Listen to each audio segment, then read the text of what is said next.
Desde o século XX, os navios, tanto militares quanto civis, sempre estiveram associados ao aço. Mas algo que as pessoas geralmente não sabem é que existiram navios de concreto. E não apenas alguns, dezenas e centenas deles já navegaram pelos mares, tanto em tempos de paz quanto em tempos de guerra. Um dos países que mais aproveitou esse material curioso para construir navios foi os Estados Unidos, que inclusive fizeram toda uma frota de navios militares de concreto. Mas como era possível que um material tão pesado e quebradiço como o concreto fosse usado para fazer navios? Quais benefícios ele trazia e por que desapareceram tanto do mundo quanto da nossa memória? Neste vídeo, vamos falar sobre a história dos navios de concreto, então fique confortável. Eu sou Kevin Aguilar e este é o Guns Club.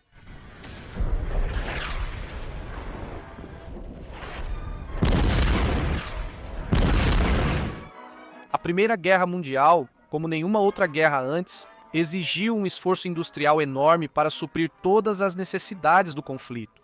Na área naval, nessa época, os metais eram o principal material para a construção de navios. No entanto, de modo geral, eles estavam se tornando cada vez mais caros e escassos devido à enorme demanda em outras áreas. Por isso, os enormes custos de produção levaram os estadunidenses a explorar outras alternativas para a fabricação de navios. Há vários anos, o concreto já vinha sendo usado para construir barcaças em várias outras nações de forma limitada. Por isso, foi seriamente avaliado o uso desse material para construir navios de guerra. Da mesma forma, em 1917 e no ano seguinte, começaram a ser produzidos muitos navios de concreto, armado destinados ao transporte de suprimentos. O projeto era visto com muito ceticismo no início, até que em 1918, um espião alemão foi capturado tentando roubar os planos desses navios de concreto, o que aumentou a credibilidade do projeto. Foram fabricados mais de uma dezena deles, mas como a maioria foi concluída após a guerra, foram vendidos para várias empresas privadas que os usaram para diferentes funções. Entre todos esses navios, destacam-se o SS Palo Alto e o SS Selma, que eram enormes petroleiros e foram usados por mais de 50 anos. Esses navios eram bastante grandes, chegando a 132 metros de comprimento, 40 metros a mais do que a Estátua da Liberdade. Após esses sucessos, a tecnologia seria copiada por outras nações, como na Noruega, onde foi construído o primeiro navio oceânico de concreto, o Nason Fjord, de 25 metros de comprimento. Muitos desses foram construídos no período entre guerras. Antes da Segunda Guerra Mundial, nos Estados Unidos da América, encomendou mais navios desse tipo no início. 24 deles, para ser exato, eram destinados ao transporte logístico e tinham 111 metros de comprimento e, curiosamente, eram movidos a vapor. As melhorias no concreto permitiram um casco mais forte e fino, deixando-os mais leves. Além disso, foram construídas 78 barcaças de concreto sem autopropulsão, destinadas a serem rebocadas. Todos esses navios e barcaças transportavam suprimentos como petróleo, minérios, armas e até mesmo soldados, deixando o aço, material muito valioso durante a guerra, para a construção de outros navios, que, embora vissem combate na linha de frente durante o dia, foram fundamentais para o transporte de suprimentos, desde peças de reposição para tanques até pontes flutuantes. Também foram usados para serem afundados deliberadamente, bloqueando a passagem de navios inimigos. Os alemães, é claro, não ficariam para trás, fabricando 50 navios desse tipo para as etapas finais do conflito, todos dedicados ao transporte. Da mesma forma, e de fato, muitos desses foram restaurados até hoje e estão sendo usados como museus e restaurantes. Inclusive, uma empresa de concreto da Califórnia propôs um cargueiro com formato de submarino que, segundo eles, poderia alcançar velocidades de 75 nós. No entanto, quando a guerra terminou, a pesquisa desse tipo de navio cessou definitivamente e, claro, a fabricação de todos eles também.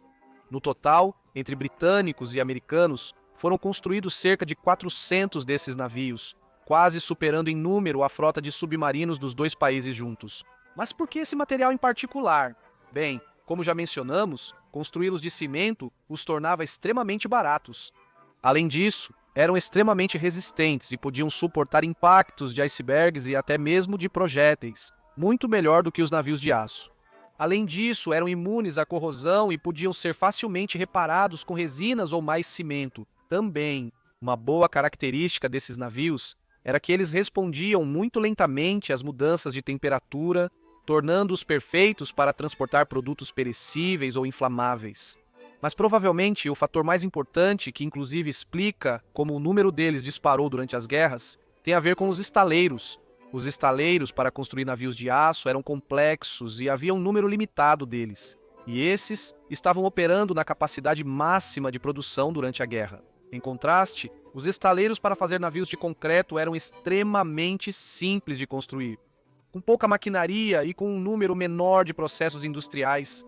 Por isso, podiam construir quantos estaleiros desse tipo precisassem. E claro, em muito pouco tempo, a mão de obra necessária para fazer esses barcos era realmente baixa e pouco especializada. Com 5 pedreiros com cimento, cruz azul e caguamas, você montava um barco. Ok, é brincadeira. Mas realmente não eram necessários tantos soldadores nem engenheiros para fabricá-los. Como vocês sabem, nessa época, mão de obra com formação não era tão comum como é hoje. Por isso, esse recurso valioso na época podia ser destinado a lugares muito mais necessários. Você pode pensar que esses não poderiam existir por serem pesados demais para flutuar. Mas será que realmente qualquer objeto pode flutuar? Enquanto seguir o princípio de Arquimedes, o navio não deve pesar mais do que a água que desloca. Enquanto se mantiver dentro desse limite, pode flutuar. E os navios de concreto conseguiam fazer isso. No entanto, eles eram consideravelmente muito mais pesados do que os navios convencionais. Eles eram reforçados por vergalhões de aço. No entanto, para que fossem viáveis, precisavam ser 10 vezes mais grossos do que os navios de metal. E embora o concreto seja menos denso do que o metal, os navios de concreto pesavam quase o dobro, ou às vezes até o triplo, dos navios de aço de tamanho semelhante. Esses, por terem um volume e peso maiores, deslocavam muito mais água e eram muito lentos, por isso gastavam muito combustível para se mover. Além disso, como eram tão pesados e tinham muito menos espaço interno para transportar carga, só podiam levar cerca da metade da carga de um navio de aço. Durante a guerra, eram muito mais baratos de fabricar porque o aço era muito caro devido à sua alta demanda. Porém, após a guerra, o aço barateou. Por isso, os custos de produção de ambos os tipos de navios eram semelhantes. Então, não fazia sentido construir navios de concreto se custavam o mesmo que os de aço? Além disso, os estaleiros de navios convencionais já estavam disponíveis? Por todos esses fatores, os navios de concreto nunca mais voltaram a navegar pelos mares. A maioria deles se tornou cara demais para operar no pós-guerra, devido aos altos preços do combustível, e foram afundados nas costas para serem usados como quebra-mares. Muitos outros tiveram destinos mais curiosos, como o United States Ship San Pascual, que foi presenteado a Cuba nos anos 30 e serviu para transportar carga, e até foi armado durante a Segunda Guerra Mundial para se proteger de submarinos, e até usado como prisão por Che Guevara e suas tropas. Depois, tornou-se um clube esportivo de pesca e finalmente um hotel nos anos 90, até acabar abandonado atualmente. Claro, por ser de concreto, hoje em dia está praticamente intacto, então a história desses navios ainda parece não ter fim. Se você se interessou por este vídeo, provavelmente vai querer conhecer a história do couraçado americano, que nem o Império Japonês, nem os próprios Estados Unidos conseguiram afundar.